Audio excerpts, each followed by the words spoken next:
Good evening, everyone. I'm Lynn Haltane. Welcome to our second Law and You Forum for the Victoria Law Foundation.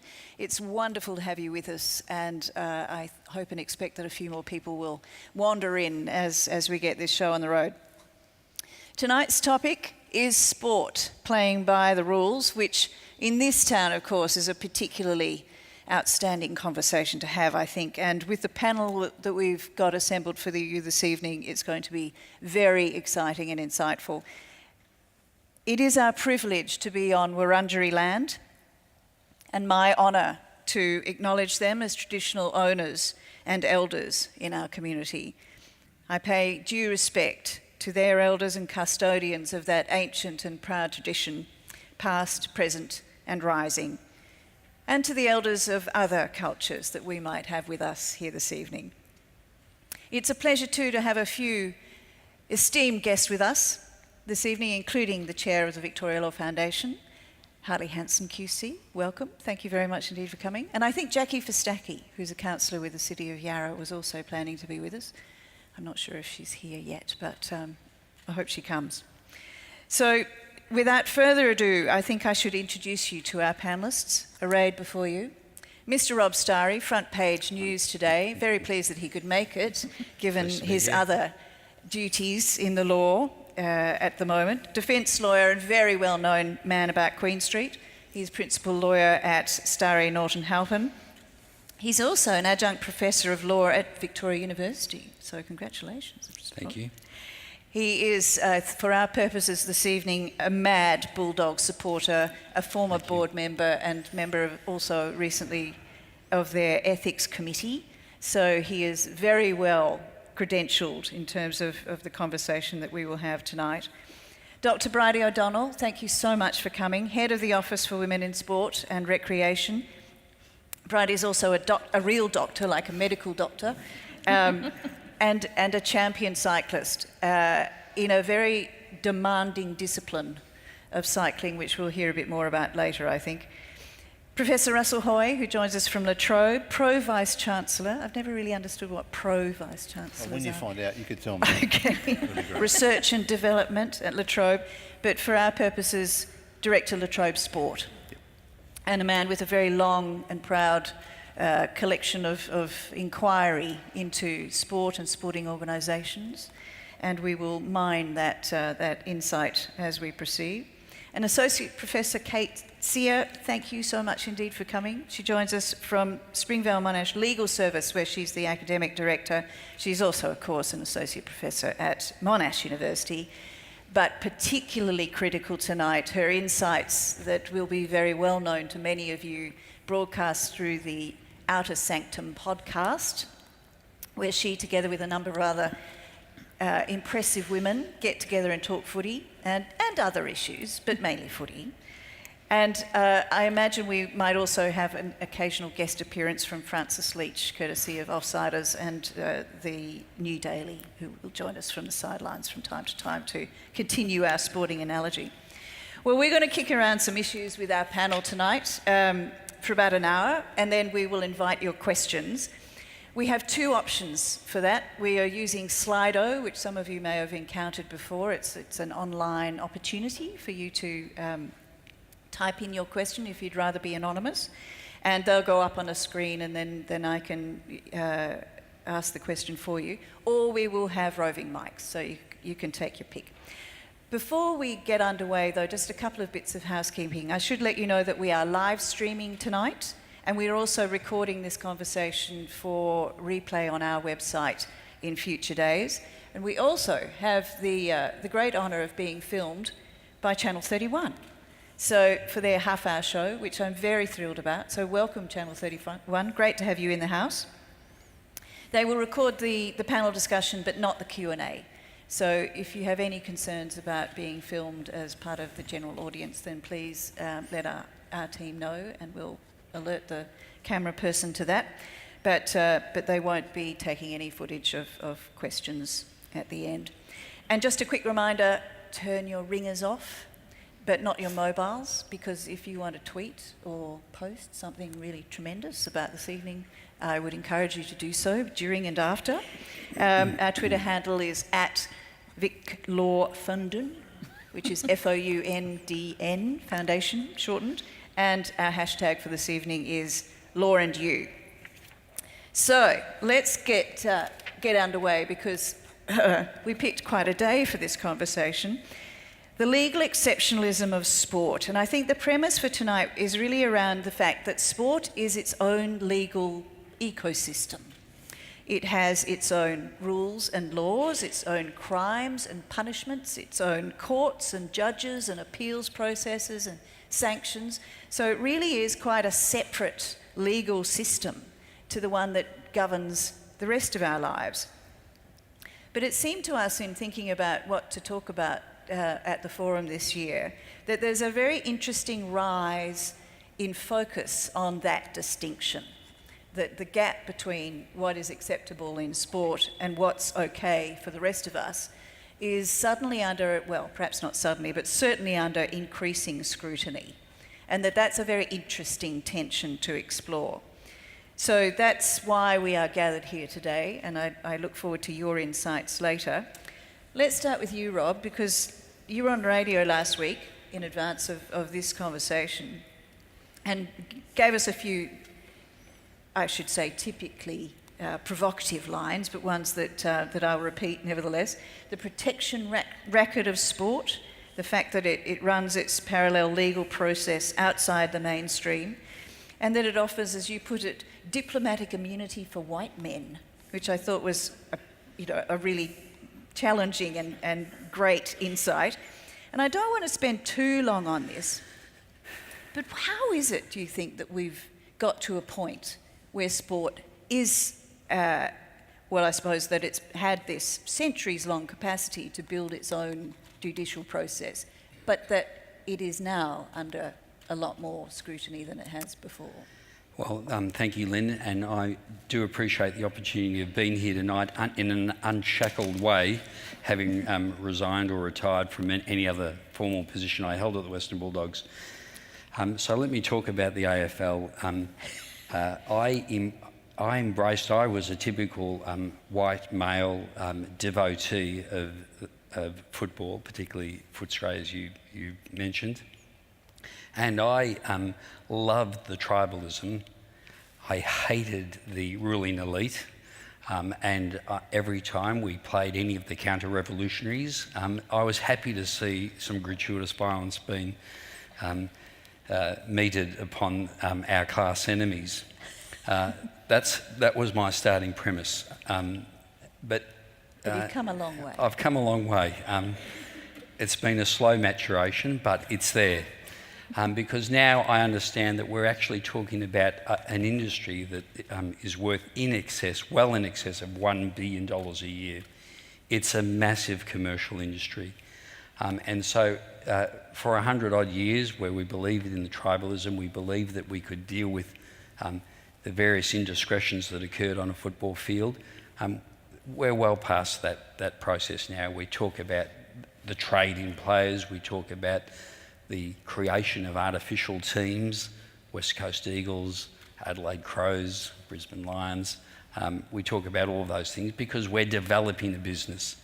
And so what I really can't countenance now is the inconsistency in which the way we deal with, as you said, white male elite sports people who have a diplomatic immunity. And many of my colleagues in the legal profession liken the AFL as something akin to the Russian mafia. They are untouchable. They don't need to abide by the rules. They deal with everything internally, and that's the scenario in which we now watch the game and see how it's adjudicated, and we have all sorts of protections in place. And if we look at the Andrew Gaff incident, for instance. Let's come to that in a sec, shall we? Because I'd love to get Russ's perspective on why it is that, I mean, if you were to listen to Rob, it's because various codes, he's named one, have gotten too big for their boots or become so gargantuan that they have taken liberties, if you like, with rules and regulations, and are now so far apart from the community standard that we're getting a bit tetchy. Is that a fair assumption? Yeah, listening to Rob, I'm never going to be an AFL fan again. Just getting me depressed. But Well, that's because you go for Carlton, though, isn't it, Russ? I thought you weren't going to mention that, Kate, Sorry, but let's move sorry. on. I'm sorry for your losses, Russ. It's okay. We're on a 15-year rebuild. It's all good.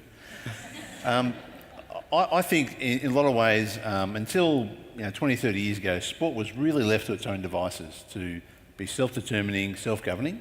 The big professional sports, and AFL is the biggest one in Australia, has really created the commercial wherewithal to be able to have all the infrastructure to essentially, on paper, be self-governing and to have its own tribunal system, have its own ability to pay for drug testing and to create quite a complex environment under which to regulate the conduct of its code at the elite level. Other sporting codes are far behind, I think. So I think when you say the white male sporting elite, it really is restricted, I think, to those couple of football codes right at the top of the Australian sporting marketplace. There's a number of other sports which are far more egalitarian and a bit have far less capacity to undertake that ability to work outside the law. Let's talk about one of those, Bridie. I mean, cycling's your history, but you're now obviously aware of a much broader spectrum of sport. I mean, there is a distinction between the big fat codes, let's name them NRL, AFL, and to a certain extent soccer, I suppose, and the other Olympic sports and other disciplines that are differently organised. And if you were to talk to a number of people involved with those sporting structures, have a very different response to these sorts of issues. It's been fascinating to move into a role in working in sport in a state like Victoria, which is in a deeply navel-gazing bubble of AFL, because it's a sport played mostly in one state, in one country in the world, having come from a professional sport that is a global sport, where 1 million people go and watch the Tour de France, for example, every year for free, and access that, and certainly the World Game. You keep, no offence, but you keep denigrating soccer. It's a world game. I'm not denigrating it at all. But it. I think it gets denigrated in Victoria. Do you? Yeah, absolutely. And I think that we don't see the spectators at A-League and W-League games that we could or should because of the bubble of AFL. And something that Russ mentioned earlier is that there's a lack of self-regulation. There's a conflict of interest to self-regulate. You don't want bad news stories. So why would you bother? Let's have a 3 strikes rule. And as an athlete who'd been in an Olympic sport where I had to be on a whereabouts program and say where I was 24 hours a day for random anti-doping protocols, which I support because I support clean sport, I find it amazing that you could have 2 strikes of cocaine use or marijuana use or even other peptide use, and yet be saying, I didn't know what I was doing, and I was just part of a program, and I'm just a young guy trying to play footy. And that doesn't hold up. Yep. And you would be dealt with anonymously. There's no revelation in those 2 strike system at all. Are you not? I think, aren't you named after the second strike? After the second strike, that's right. Yeah. There's a second strike? Yeah, That's a so second cool. strike. There is no second strike in any other Lynn sport. doesn't happen in any aspect of society in rules where you are given 2 opportunities. Shall we pick up the elephant in the room, Mr. Mumford? So, I mean, this is a really strange case in terms of, why now it's emerged and various other sort of oddities around this. But basically, 2015, so 3 years old, he was at the end of his season, but it was mid-AFL season. It was around 11, I think, or thereabouts. He is no longer a player. He's currently an official. It looks like he'll return to playing. So there's all this sort of debate about whether or not, various mandatory sanctions apply to him, given that sort of mixed status. But Rob, what would happen if you were Joe Punter and there was video footage of you, let's call it an illicit substance, we would need obviously in the legal process to prove that it was. But particularly when your employer is saying that you need rehabilitation, you must participate in programs. Well, let's assume it was an illicit substance. Okay, but if you weren't a football player, yeah, and that footage came to light, could the police prosecute you for possession and use? Well, they'd have to prove that the substance was an illicit substance. Yep.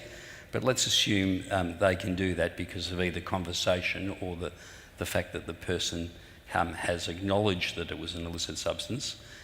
You'd be dealt with vastly differently if you were a normal member of the community, if I can use that term. If you were North African, you'd be deported after you were convicted. Sorry, I'm being facetious there. But if you're an ordinary working person in Dandenong, Sunshine or Preston, you would be convicted. That would then have consequences for your future employability. It would have consequences for your capacity to travel internationally, and they would be lifelong consequences. But if you're an elite AFL player, of course, you would be excused. And that's what happens, that's what regularly happens. Cocaine use is said to be endemic in amongst elite sports people, particularly in AFL. Well, Gary Pertz called it volcanic, the use of illicit substances in people. Well, It's good to hear Gary's view on things. well, you'd be excused or pardoned, and there'd be commentators would be saying, don't let this interrupt your return to football. Don't let this interfere in any other possible way. Now, I'm not saying that that's a bad thing, but there's an inconsistency in the way we deal with ordinary members of the community, and that's my grievance. Kate, you have looked long and hard at drugs and various implications of that For research purposes. Yes. Sorry, I should quickly add. But I've been really interested in the way in which this has been weighed in the media coverage. So there's, on the one hand, there's this, it was clearly problematic, the behaviour, but, he's a great ruckman, works well with the midfield, he's a good bloke. On balance, this shouldn't interrupt his return to the game. Yeah, the good bloke defence is so commonplace, I think, in sport, and that troubles me in some contexts, particularly when it's trotted out in relation to allegations of family violence and sexual violence. That's been going on for as long as I can remember, particularly in AFL, but in other sports as well. But I mean, there's one thing that I'd like to pick up on that Rob mentioned. I mean, Rob's absolutely right, of course, that there is an inconsistency in how footballers who might be accused of illicit drug use are treated or are able to be treated under the sports system and the way that the criminal justice system ordinarily treats your average punter. But there's one sort of exception to that in a sense, and that is that we saw it play out in relation to Ben Cousins. So there is a provision in a lot of sporting codes, including the AFL code, that allows the sporting body to bring a charge against an athlete for bringing the game into disrepute. That's the term used, the phrase used. And it's extraordinarily broad. It can sort of essentially mean whatever the sporting body wants it to mean. And so more than 10 years ago, when Ben Cousins was suspected of having a drug issue, had been publicly arrested. You might remember that he was picked up in Northbridge, a suburb of Perth, without a shirt on, with his pockets out. I'm sure everybody remembers that footage. He was not charged with any criminal offence at that time, and so he was certainly not convicted of anything. And yet the AFL decided to charge him under that provision with bringing the game into disrepute. And he was banned from playing for 12 months. And so that's another example of the kind of inconsistency, or another dimension of the inconsistency that Rob's talking about. A kind of what I think is really a really significant power of an employer to reach into the life of an employee without any evidence being produced that he'd done anything particularly wrong. He was very constrained in terms of what he could do. I think he pled guilty from memory and was, as I said, suspended for 12 months. If Richmond hadn't have given him a lifeline, that would have been the end of his career. It was almost the end of his career. I have real questions about those kinds of processes as well, particularly for criminal offences. And Rob can tell you better than anybody, but if Cousins had, say, subsequently been charged with a drug offence, I think the first thing his lawyer would have said is, well, look, when he's in front of a magistrate, if you're going to punish him, his sentence should be reduced, and we should take into account the fact that his employer has actually already punished him in a really significant and public way. And so that intersection too between what happens in the sporting context and the criminal justice system is another dimension that I think is quite problematic. But I think the problem with Ben Cousins at that time, Kate, was that he was symptomatic of what was really a rotten culture within the club in that early 2000s and mid-2000s, where there are a number of players who are identified with substantial substance abuse problems. And I think Ben Cousins was probably the scapegoat, and you're right about that. But the AFL had to draw a line in the sand somewhere and had to send a message to his colleagues. The late Chris Mainwaring, of course, had overdosed. But that line in the sand keeps getting moved. Exactly. And as Kate said, it's convenient. If you're winning, we will accept your appalling behaviour. Yeah. If you're not winning and you're making us feel bad about ourselves, we need to make you disappear. And we've seen that happen in other codes with other types of athletes. At the Tour de France this year, it was convenient for them to allow Chris Froome to ride, even though he was under a total cloud of speculation around salbutamol use and a very elevated level of that in his bloodstream. They didn't subject him to the same levels of scrutiny and testing as other athletes had, because it was inconvenient for the UCI to ban him at that time. I mean, the whole harm minimisation approach, and we were talking earlier about the 2 strikes, 3 strikes, it's currently 2 as I understand it in the AFL. I mean, that would seem to be quite progressive, really, when you're thinking about, a harm minimisation response to these sorts of issues, and it's a health problem rather than a criminal one. And yet, as we've just discussed, that line gets shifted under the guise of disrepute if they feel that some penalty does need to be meted out.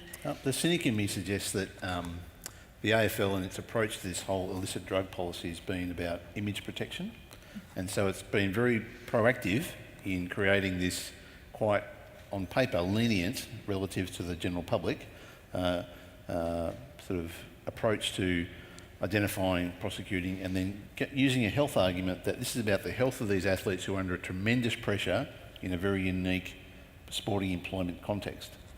Probably not too far removed from a whole bunch of other athletes around the world and a whole bunch of other sporting codes who are earning far less money. So I just think it's that the approach has been for a code like the AFL to perhaps keep it out of the legal system deliberately to be self-determining. And that's been their whole MO. And most sports want to do that and stay away from the legal system and keep it in-house. If we flip now to sort of performance-enhancing drugs as opposed to illicit substances, and I know we've touched on them already, Bridie, but the reverse is now true. If in general terms illicit drugs are clamped down on and regarded very negatively by the general community, but kind of with this less strict response from sporting bodies, That's because we call them recreational drugs. The flip is true, though, in performance enhancement. So anabolic steroids, you can actually get on a script. You probably need to persuade someone to give you one. But there is a significant black market that everybody's aware of. No, there's anti-aging clinics in South Yarra. Right, okay, that'll do it for you. But in sport, of course, the performance-enhancing substances are regarded as anathema, and everybody needs to scream and shout from the rooftops, and we get into the Essendon type scenario, which of course I think globally, and I'd be really interested in your view, Bridie, because I mean, as you said, we're in this bubble, but it would seem to me that a systematic club-wide approach like the one that was applied or appears to have been applied in Essendon is something out of the box and would have been regarded as news around the world. Is that true? I think that it is, and I know that I judged it extremely harshly and had initially had no sense of regret for some of those young men and thought, oh, for goodness sake, don't give me that. I was enabled and they just told me to do it and I went along with it. Interestingly though, over time, what I've noticed and being around football clubs, and particularly in this last 12 months, is seeing that actually the culture of being a football player is very different from the culture of being an individual, a cyclist, where you live alone, you have an accountability to a whereabouts system, or you've been trained and educated educated to be responsible for your actions.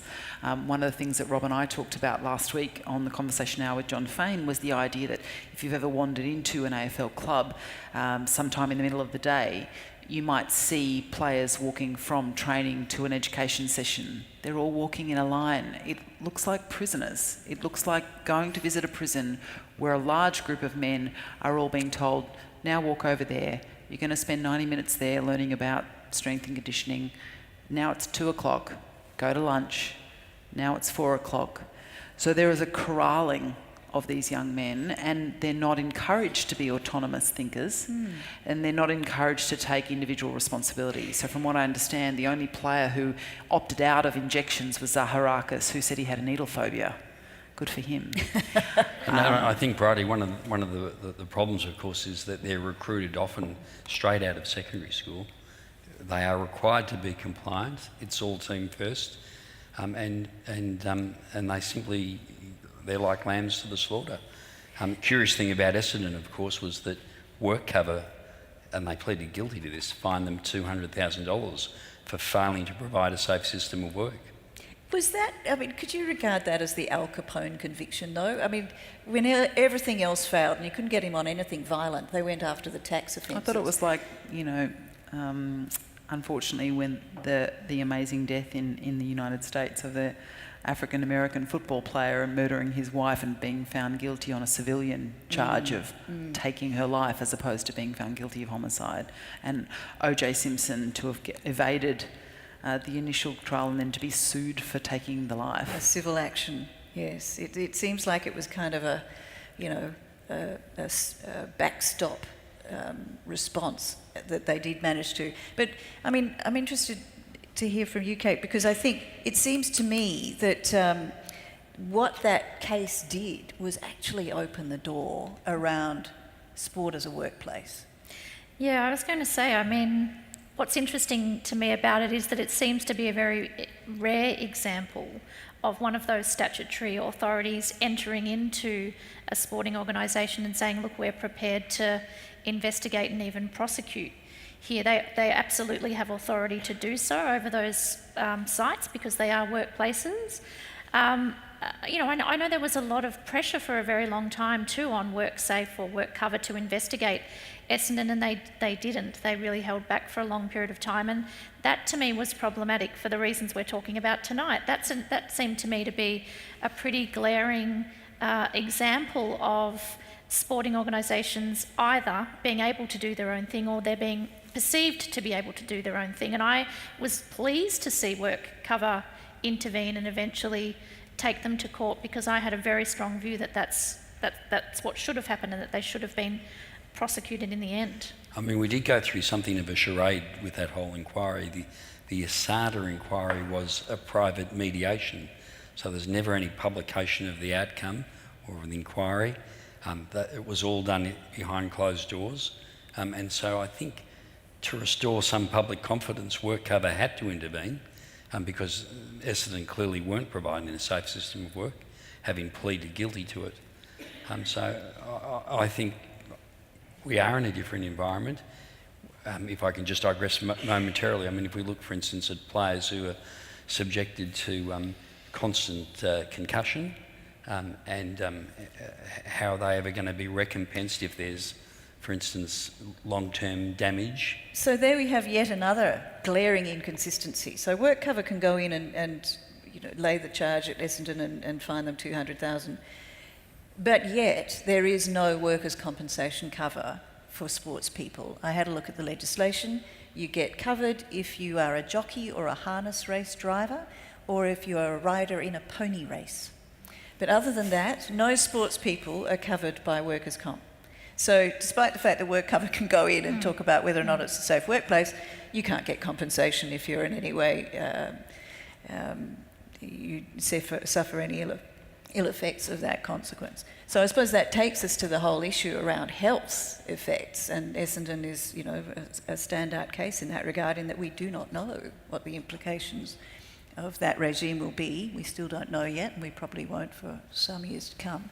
But there are some other injuries, concussion being the preeminent, where it's very clear. And we've got the case of Liam Picken, who's already, I think, showing pretty dire signs. What does that do to the sustainability of a sport, Russ? Well, clearly... Because it's going to be expensive. If you ask the league, the club or the Players Association, you might get a different answer. Clearly the Players Association for any code would wanting to build in some income protection and compensation schemes for all players, regardless of the tenure in the game. The league would be struggling to work out how to pay for it, because the club as the employer is clearly not in a position to pay for it, because their ability to earn money is effectively capped by being in a cartel like the AFL. So I think it's a ticking time bomb for a high contact code like that, and NRL is probably in the same boat, and rugby union to a certain extent. But it's who will be paying for this in 10, 15, 20 years when the science is better, the tracking of athlete condition and health outcomes is on a long-term basis, and we can prove causality between playing a sport and the long-term health effects when you're 40, 45, 50. At the moment, it's a bit hit or miss about whether you, pardon the pun, whether you can identify it. Yes. Is it the asbestosis of professional sport? It could be. I'd be interested to ask Bridie in terms of cycling, when you look at how inherently dangerous that is, particularly It's the way they race crazy. in You Europe. wouldn't do it, and you wouldn't encourage your children to do it. But is there any form of compensation if a person's seriously injured? No, absolutely not. But I think it speaks to the lack of autonomy in elite and professional athletes, and it's the mismatch between what the public or the community perceives to be. You're a captain of a football team, or you're a world champion or an Olympian, therefore you must be powerful, you must be able to have some agency for yourself.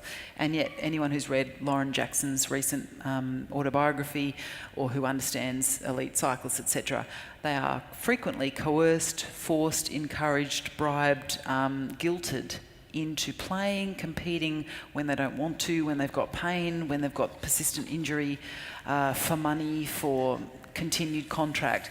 So I think that's the thing that I discovered as a professional athlete, is it is nowhere near as glamorous, no kidding, but it's nowhere near as autonomous as you want it to be. And so we think of a player like the victim of Gaff's punch, Brayshaw, as a man who could have taken a stand as a victim, but in fact probably was discouraged by his club to say anything. We think of parents of junior athletes who want their children to be extraordinary, who might feel discouraged to complain about bad behaviour. And for those who are injured, and Jackson is a great example of a woman who trained her body into persistent and chronic injury that probably led to her retirement, and our best basketball player ever. Can I just say, it's interesting. I think there are probably a couple of public policy reasons or explanations for sport being exempt largely from workers' compensation. I'm not saying these are right, but these are the sorts of arguments that would be made. The first would be, I think, something that in law we call valenti, the notion that if you voluntarily assume a risk, if you sign up for something in which you might get hurt, you shouldn't be able to sue or to be compensated after the fact. And the other one is probably that, again, an historic one, that sport would be understood to be a private activity, and why should the public, where possible or where appropriate, support compensating people like Bridie, who've signed up to engage in a very dangerous activity. Now, I don't necessarily agree with those logics, but those are the kind of rationales that are used. And I think the problem with sport being exempt from that kind of statutory compensation regime has become very stark in the last couple of years with something like the emergence of AFLW. Because in that particular example, and there are others across the country, where we have women playing sport on a part-time basis with some protections in their contract, but which are vastly different to what, say, the men playing AFLM, as I like to call it, play. There are many instances of those women having done an ACL or suffered some other kind of injury, and at the end of the very short season they competed in, those women were returning to work. Actually, a number of those women would play footy and then go home or go straight from a footy match even late at night and go and work a night shift in the factory, because they weren't getting paid a full-time wage. And so the implications for those women of then getting hurt in the workplace and not having the full suite of protections available to them are very starkly different to the men. And that, I think, places added pressure on sport to have a look at itself and whether it's entitled to continue to be exempt from those ordinary protections. Well, I know that netball has introduced income protection for both injury and pregnancy for their major competition, and they've also underwritten private health insurance, as I understand it. So, I mean, they are at least acting on some of the issues that are very front and centre for them. Which brings us to this whole notion of the competition for talent, because I think that's possibly another area where it might really start to come home to roost. Because, I mean, certainly in women's competitions, if you've got an outstanding talent and she could play AFLW or basketball or netball or, you know, a range of other opportunities might open up to her, the conditions under which she will be employed at the top flight are probably going to make a difference on the choice she makes. Do you think, Russ? Yeah, I mean, through my job, I have a lot to do with the Melbourne City Football Club's women's team, and I really feel for those athletes who essentially turn up to play in the W League a week before the season. They leave the day after it's finished, and they go start playing in another league to earn the appropriate income that they can actually earn from playing sport, and it's completely inequitable in terms of the economics of that code versus men in the same position. Was that true in cycling too? Yeah, there's still no minimum wage in women's professional cycling, but there is one in men's. There's no governance around who applies to own a licence to purchase a team. So any old lunatic Italian can decide he wants to own a cycling team, and trust me, they do. But the other real rhetoric around women's professional sport is that you should be grateful for the opportunity, grateful to be on TV, grateful to have a contract, grateful to be there. And I think that's held women back in terms of expecting equal pay, expecting equal conditions, as Kate alluded to, you know, expecting that you might have a sports medicine team that manage your injury appropriately. Now, the challenge for a sport like netball is that, and hockey, for example, have historically been very equitable and supportive of women as professional athletes, but netball is not an Olympic sport, and it certainly hasn't been as high a profile sport as AFLW, and there's something very sexy and shiny about this new arrival. And what we saw, and particularly yesterday on the day of the draft for season 3, which should have been a wonderful day for women who were putting their hand up to be drafted, was a really unhelpful and an inflammatory article written by allegedly a player agent who cares about players, saying that we were going to see a whole generation of women AFL players who wouldn't be able to remember their children's names or know how to pick them up from daycare. Because of course, men don't pick up their children from daycare or need to remember their children's names. Because they were playing sport? Because they were getting concussions. Because okay. we don't care about men getting concussed, Right. but women getting concussed is a whole other story. I see. I had a lot to say about that, as you can imagine. Can I add to that, though? I mean, when I first started out as a lawyer, I worked as a personal injury lawyer, so I was an ambulance chaser, so-called. But I have a very strong view about the importance of statutory compensation schemes, because one of the things that they do is they're one of the mechanisms by which employers are held to account and have to provide safe work systems. Otherwise, their employees will be entitled to compensation and their premiums will go up. Now, of course, when you have sporting organisations that are exempt from those statutory mechanisms, the same incentives don't exist in that sense. There's always the possibility that the sporting organisation might be sued in a civil sense if somebody's hurt. So cricket, for example, I think it's one of the only ways to get any compensation. Yeah, and I mean, if we look at what's happening in the United States with the NFL and concussion and brain injuries, the emergence of the evidence about CTE there are a number of lawsuits What's underway. CTE, okay? CTE is I think it stands for chronic, I've got the doctor here, traumatic encephalopathy, is that right? Whacking your head Righty. into other people for a really long A time. lot, Yeah. over and over. Yeah, thanks. And it causes this quite horrific degenerative brain condition. So athletes can sue, and that's another way in which sporting organisations can be held to account and then have an incentive to ensure that they get the rules right and get things right so that there's a minimal risk of injury to players. But that relies on players having the capacity, financially as well as emotionally, to take that legal action. And so I think having the statutory scheme imposed upon sporting organisations is very important from a player's safety and health and wellbeing point of view. Or, Kate, we could have a similar system in New Zealand where there's a no-fault coverage for all injured persons, irrespective of what they do. Yep. I want to go to assault because that was, I think, the trigger for this whole conversation. When the gaff incident happened, we started having that conversation in our office. And because, I mean, we've mentioned it already, no charge laid. But Rob, in the criminal context, I mean, there's been much made of the fact that Lee Matthews is the only person to have ever had a charge laid at top flight competition in Australian rules.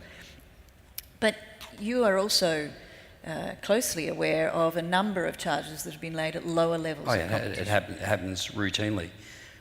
We remember, of course, the AFL diversity officer, Ali Fahour, who in July last year was charged with an assault and convicted. He's one person who was, reasonably prominent.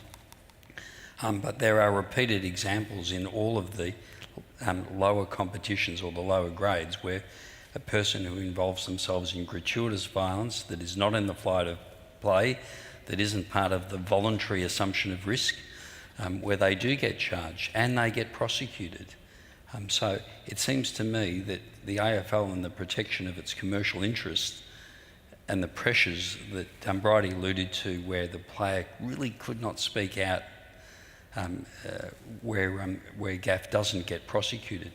But the fact of the matter is, if he was in Victoria and if he caused a brain hemorrhage of Andrew Brayshaw, he would have received, and if it was a fatal injury, he would have received a minimum mandatory sentence of 10 years imprisonment. Now, it seems to me that's we describe that in criminal law as a coward's punch. But in some way, the AFL and the commentariat describe it as gaff having missed the opportunity to participate in a grand final. It was falsely described as gaff having played golf with him earlier in the week. That apparently was not true. And we excuse it, we describe it as a brain fade. Well, all the men in prison, I say men because they're by and large the major perpetrators, all those men in prison who are involved in one-punch attacks that cause serious injury, no less serious than Andrew Brayshaw, we excuse him. And I just cannot understand that. That's why I talk about the inconsistency. We don't need Brayshaw to make a formal complaint because it's all captured on the vision. Just as in domestic law and crimes, family violence, we don't need, I'll use the gender-specific language, particularly where a woman has been the subject of violence, we don't need that person to make a formal complaint. And yet, in some way, we excuse it in elite AFL or elite sports generally. So the police have an opportunity to lay a charge and choose not to. Yeah, they chose not to. But they don't choose not to in other grades. Or in other social contexts. And that's because the Russian mafia, who control, who I'm making reference to my colleague's description, not mine, they would say, well, they are untouchable. The commercial interests are so great. Imagine if Gaff was charged and received some sanction. Imagine the message to the thousands, the hundreds of thousands of young children who watch football that would have given. That would have said gratuitous violence is utterly unacceptable. And maybe we had some examples with Thomas Bugg, Barry Hall earlier on. Maybe if we really took a tougher stance then, That would have sent a much stronger message. Gratuitous violence is unacceptable in any form. Do you think if the outcome of that punch had been very different and there was a brain hemorrhage and a very, very serious outcome for Brayshaw, do you think the AFL was ready to cope with that outcome versus, very luckily, broken jaw and back to playing? Yeah, and drinking out of a straw for 6 weeks. I think that's right. I don't think they would have been prepared for it. Because, as I said, there's been other instances of serious violence that's been committed off the ball, out of the flight of play, where people aren't charged and they receive comparatively modest penalties. Neville Bruns, interestingly enough, who was the victim in the Lee Matthews 1985 incident, said that he thought that Gaff should have been suspended for at least 12 months. He says he's still haunted by what happened to him 30 years ago. Can I just raise for me, the really big elephant in the room, which is that male professional sport, which is broadcast live on television, gets a lot of eyeballs on it, so we can all form opinions about it. And yet there is a whole lot of sport that is being unregulated, particularly women's sport and particularly sport that's Olympic and has an enormous focus on performance that is not being viewed by others and yet is violating rules and regulations all the time. We see it in team sports, in Olympic sports, but particularly in women's sport. And in fact, last week when we were on the radio, we had a caller in around sexual violence by athletes, by men against women, that of course gets swept under the rug. We've seen pretty extraordinary revelations that keep recurring around gymnastics, high performance centres in Australia, and the treatment of young children who are theoretically aspirational Olympians, both by coaches and perhaps by the sector as a whole. And so, no disrespect to Brayshaw in this particular incident, but from my perspective, it keeps speaking to the fact that we're really good at focusing on one event and one guy. Because it gets lots of coverage. It gets enormous coverage. Meanwhile, thousands of female athletes who have no agency or autonomy or are not live on television are being sort of undermined, abused, assaulted, devalued on a regular basis that would not happen in a workplace. I think we're giving sport a great name tonight. It's healthy, it's good for you, it's something you should be involved with. But yeah, I mean, it's graphic. And I had a look back today at the report from the Royal Commission in Institutional Responses to Child Abuse. And the chapter on sport and recreational organisations is chilling. And it speaks to, as you say, a very profound problem around the culture of mastery and high performance, for which athletes, their families, and the whole sporting context is prepared to pay a very high price. It's chilling indeed. Kate, have you looked into that? I have actually. I didn't read the whole report when it came out in December, but I read some sections of it, including the one on sport. And my memory is, you'll know better than me, Lynn, having looked at it just today, but I'm sure they heard maybe 400 or 450 cases, I think, a figure like that, of abuse in sporting organisations. And so I think quite rightly, when that report came out and throughout the course of the Royal Commission, the focus was on religious institutions and educational institutions and other government bodies. I don't recall really ever hearing anything about sport covered in the media during that time, and so I was shocked and disturbed to read those findings, and they very much coincided over the summer with the stories coming out of the United States with Larry Nassar, the gymnastics coach who had been convicted of gymnastics doctor rather, of abusing many young women. And it did also trouble me that there's something hidden there, as you say, Bridie, particularly about the treatment of young girls and women in sporting organisations that we're just for some reason not grappling with. And why that's happening, I don't know. A sort of separate issue, but I think one that is related, is that women's sport is just not visible in general. I think 9% of media coverage all media coverage on sport is about women's sport. So the overwhelming majority of the focus, a bit like our panel tonight in a way, but is about men's sport, particularly AFL in this city. We're all guilty of it in a sense, but there just isn't the public focus, media focus on women's sport, and therefore the light isn't able to be shone on the issues that are playing out in women's sport as well, and that is in itself a problem, big problem. I'm going to draw us back to bloke sport again. Apologies for this, but I'd be really interested to know actually, because my understanding, and once again this is courtesy of the dominant coverage of the men's sporting pursuits, is that sledging and that sort of verbal abuse on the ground is preeminent in male sport. I don't know that it exists to the same extent in women's sport. Maybe it does, and for once again, just because we don't have the same level of coverage, we just don't know about it.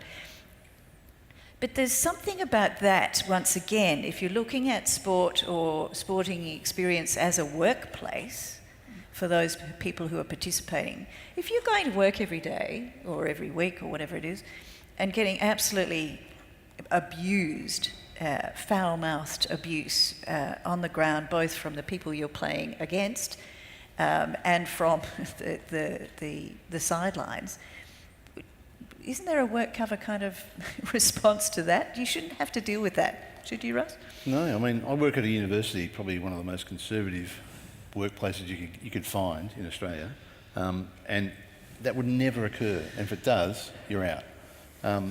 The contradiction that Rob mentioned right at the start of this is, have the sledging is sort of accepted as part of the even applauded gamesmanship. It's how funny can you be with that sort of stuff, and it gets reported at sportsmen's nights and all that sort of stuff about how good those sledges can be.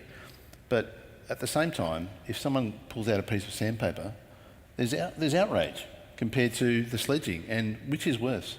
Is it the outright cheating about ball tampering, or is it about vilifying opposition players for no real effect on the outcome of the game? It just seems to be, particularly in male sport, ridiculous. Just it has no bearing on the outcome of the game, but it's part of that masculinity that you've got to do that to be seen as part of the team. And I'm hoping that some of those lessons from that incident, and it seems to be occurring under different leadership in the Australian cricket team, that will have a flow-on effect. But at the same time, you never see that behaviour, or it's not reported in female team sport. In fact, it's quite the opposite. It's about being respectful of your opposition and having the right sort of standards of behaviour. Oh, I reckon Testosterone's bad for you, Russ. And I would Obviously. think culturally there's been some change. I'm older than anyone here, but it was not uncommon to hear homophobic and racial slurs of the football when you stand in the outer. Now, thankfully, that's dissipated a lot. I don't say it's non-existent. So from a cultural point of view, I think things are changing, thankfully. I think at a professional sports level, I hope they're changing I as don't well. know if we can say that Adam Goode's departure from AFL was due appalling. to the treatment of him, Yeah. by him celebrating his heritage. Yeah. I think that was the most shameful thing for that sport and for Australia as an enormously celebrated athlete and man. Because really what we're saying is we're okay to have racist taunts if you can accept them, and if you then want to embrace your own Indigenous culture, we don't like that, you uppity black man. And that was the message that was delivered to him, and that was appalling. There was certainly a lot of condemnation of that, though, Bridie, I think. I agree, it was appalling. But there are a lot of people who have spoken out against that, saying that that was completely unacceptable. And it's a great shame. It is a great stain on us as a community that occurred. I agree with that. Kate, you've got a fantastic example of abuse and by various different parties involved in sport, from a spectator's point of view and from a player's point of view. Do you want to tell us that story? And the inconsistency, So in early 2012, I was living in the UK. Francis will appreciate this because it's a soccer or football story, so we will move off AFL.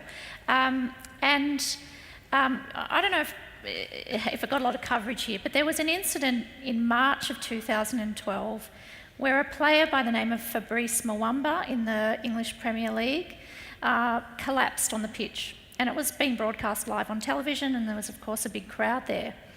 And as it turned out, Muamba had suffered a catastrophic heart attack, and he ended up laying dead on the pitch for 75 or 80 minutes. And through a series of really... on the pitch for that long? He was on the pitch for that long. It was an extraordinary, absolutely horrible event. And through an extraordinary series of events, including because there was a cardiologist, a world-renowned cardiologist who happened to be at the game, he ended up being resuscitated and lived, but he's not played soccer again. But during the period that he lay on the pitch, and it was believed that he was dead, a student actually, by the name of Liam Stacey, tweeted something about Muamba, a racial epithet, and was celebrating the fact that he believed Muamba had died. And this is an example, of course, really of a spectator using a telecommunications device to vilify a sports person. And so what was extraordinary to me was that within 24 hours, this guy had been arrested, he was convicted within a week, and he was jailed for 56 days. So there was a really heavy-handed criminal justice response to something that happened outside the field. But at almost the same time in the UK, there was another really big soccer story that also involved racial vilification, and that was that a player by the name of Luis Suarez had racially vilified an opponent in a match, Patrice Evra, and Suarez was sanctioned by the Football Association itself, and he, I think, was suspended for 8 matches. And so at about the time that Muamba collapsed and this horrible story played out, and the police intervened with that spectator, Suarez was returning to the sport after having vilified someone and not having suffered any criminal justice sanction. It was dealt with internally by the sporting body, and Suarez was a person too with a history of really poor behaviour. So that to me is an extraordinary example, almost happening at the same time, of two totally inconsistent responses to almost the same kind of behaviour, racial vilification, punished in totally different ways. And why that is, I don't know. I mean, Rob talked before about the criminal assault scenario and why it is that police don't intervene. I think at the very least what puzzles me is that there's not much transparency about the decision-making process. Why is it that the police sometimes have their hands off or step away and let sporting organisations look after things themselves? And why do they sometimes decide to intervene and send a message? I don't know. Yeah, I think you're absolutely right. That lack of, or that opacity around this decision or any of these decisions, what the sanctions are, why they are, the type of sanction that they are, the duration or the penalty, financial or whatever, why they come to that outcome, how tribunals... It's a bit of the rock star syndrome though, isn't it, for all, not just elite sports people, but for other people in the community. There's an ingratiation that takes place. I don't want to charge that footballer because I want that person to respect me and like me, so I'll go easy on them. And I've seen that. And it happens in all walks of life, of course, but there's a different attitude, there's an inconsistent attitude. Can I say as well, though, also, I think a really important part of the equation is that the rationale for letting things that are said on the pitch stay on the pitch, what happens on the pitch stays on the pitch, yep. I think is long been about masculinity and about the idea that, in men's sport, this is part and parcel of the behaviour and that, there's nothing inherently wrong with it. And we have realised, of course, over time that often the sorts of things said on the pitch are racist, sexist, homophobic, transphobic. And I think one of the most stark examples of how problematic that logic is where we see athletes sledging each other, in inverted commas, but in fact they're sledging the partner's wife, girlfriend, mother, daughter, and still we hear the same justification used. Well, he shouldn't be prosecuted or charged or penalised in any way because what happens on the pitch stays on the pitch. And the kind of logic, I think, that underpins that, or the elephant in the room, is that it's actually not about those two blokes. There's a woman involved whose sexual reputation has often been smeared or she's been maybe even defamed. And people don't even seem to realise at times that there is another person in it, and it's not just between the men. There's a woman who's been deeply affected, and I think we saw that earlier this year when I think Quinton de Kock said some really horrible things about Dave Warner's partner, and that was the same rationale trotted out again, that Dave Warner shouldn't be suspended or he reacted badly and Quinton de Kock behaved poorly, but that, you know, it wasn't a big deal because it was within the confines of the sport. And I couldn't believe that no one was saying, actually, there's somebody else here who was deeply offended and hurt by what had happened, because we almost don't recognise that women are people. Part of that story. And what it highlights too is this sort of, again, coming back to men's professional sport, but a gentleman's agreement. Yeah. So in cycling for a very long time, particularly around the era of Lance Armstrong, doping was fine, but you don't attack the yellow jersey when he's crashed. Or, you know, you wouldn't chase down a teammate, or you wouldn't have sex with a teammate's wife, but you could push another guy off the road. So the idea that there are unwritten rules that only those in the peloton know, or that only those in the team know, or that you can bag out a player's girlfriend, but you wouldn't bag out his daughter. You think, who knows what these rules are, and where is the line, and when does it get crossed? And the idea that, 10 years earlier, David Warner's partner may have had sex with someone? My God, newsflash. I suppose what strikes me about all the issues that we've talked about tonight, and the lack of transparency and the inconsistency, is that if you have a rule of law, I mean, there are some basic fundamentals, the pillars that you know, maintain our commitment to that system as a society, and they are things like that the rules and the regulations and the laws that govern us are clear, that we know what they are, that they are universally applied, that everybody is subject to them, and that we have some consistency around the penalties, and that we have some visibility about how the penalties are arrived at. And it would seem to me that what we've uncovered in this conversation is that sport in very many and varied ways falls short on all of those at various times. And we subscribe to a notion that justice is blind. Everybody's equal before the law. Yep. Except in elite sport. So it seems to me that's perhaps why we are getting to a point where this distinction between the way sport organises itself and the way the rest of the community does is beginning to raise a lot more questions, because we are frustrated by that lack of clarity and consistency around application. Although we shouldn't be too cruel on sport, because we've seen this in the medical fraternity, we've seen it in the legal fraternity. Only last week, I think it was a document published around the number of barristers that report being bullied by judges. And I'm sure for many decades, judges have been saying, well, if you can't hack it, then you can't be a barrister. As per politicians. Absolutely, and surgeons have said, well, if you're not tough enough to be yelled at while you're doing a splenectomy, then you shouldn't be a general surgeon. So I think that the idea around culture, well, that's just what it's like. And our Australian nature of not to be a dobber, not to be a whinger, not to report bullying is only starting to present itself as being inadequate. In a number of different contexts. We've got to take some questions in a moment, so if you've got a thought, then let us know in just a sec. But I suppose the other theme that has emerged this evening is that sport perhaps is either unwilling or unable in many of its manifestations to take this stuff on, whatever that may be, whether it's workers' compensation or assault or bullying or drug use, and how codes respond to that.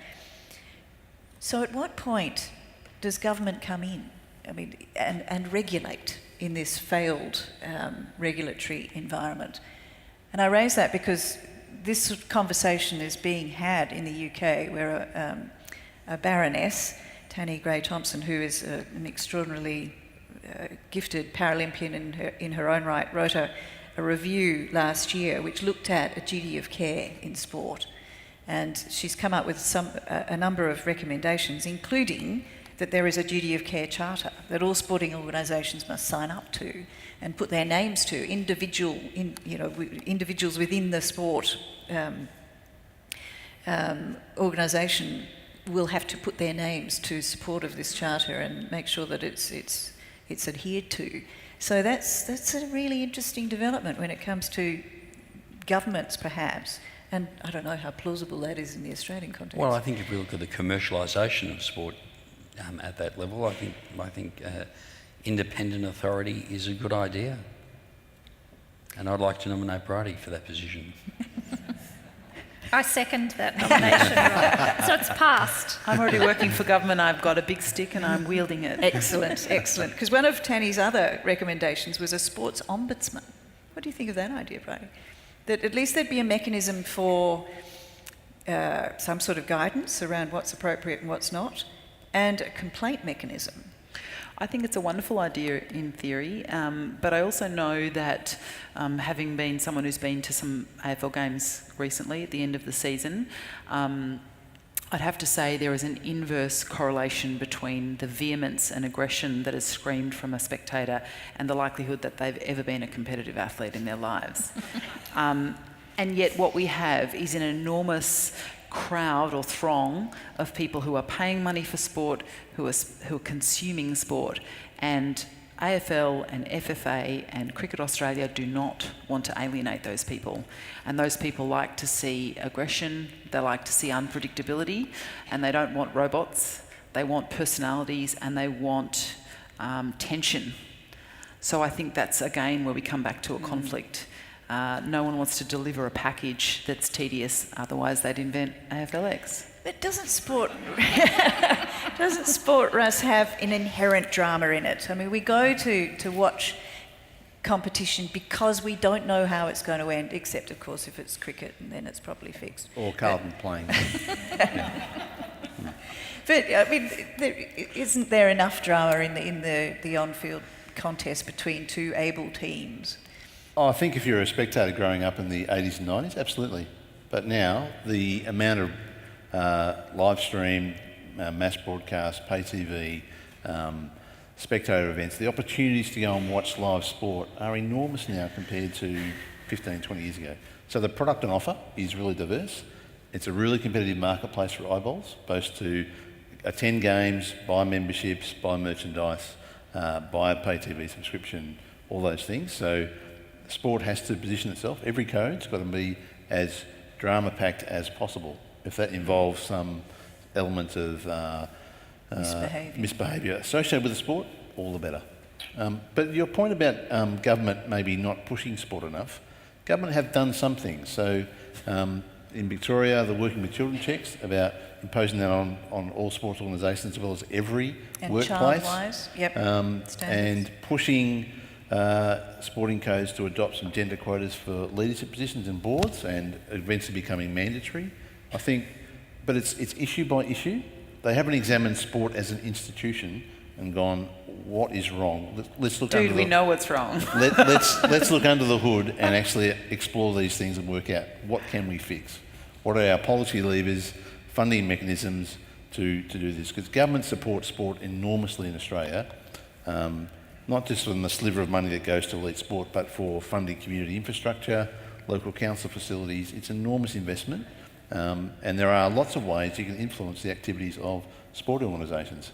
I just don't think there's the political will to look under the hood too much at the moment. I have to disagree. I think there's enormous political will. What I've discovered in this 12 months in this job is that sport, particularly community sport, is filled with incredibly passionate and emotionally invested people who are not being paid and who are a legacy. They're a third generation president of a cricket club, or they'd almost rather see the demise of the sport at the expense of the loss of their own leadership. So there is so much personal investment in sport. It's not being run like a business.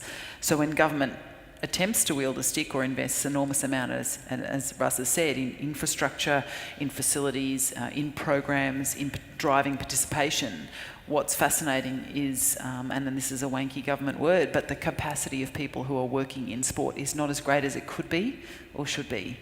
And that's because we see amazingly motivated and passionate parents, failed athletes, people who love the sport. They're the people who are working in it.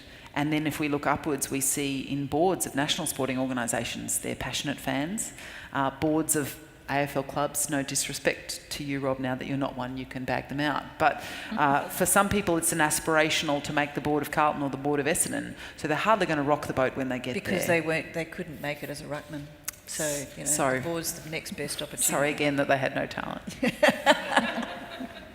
Says she who has some. No talent. More persistence. That's generally what pays off. We're going to take some questions from our audience. I'm sure there are some.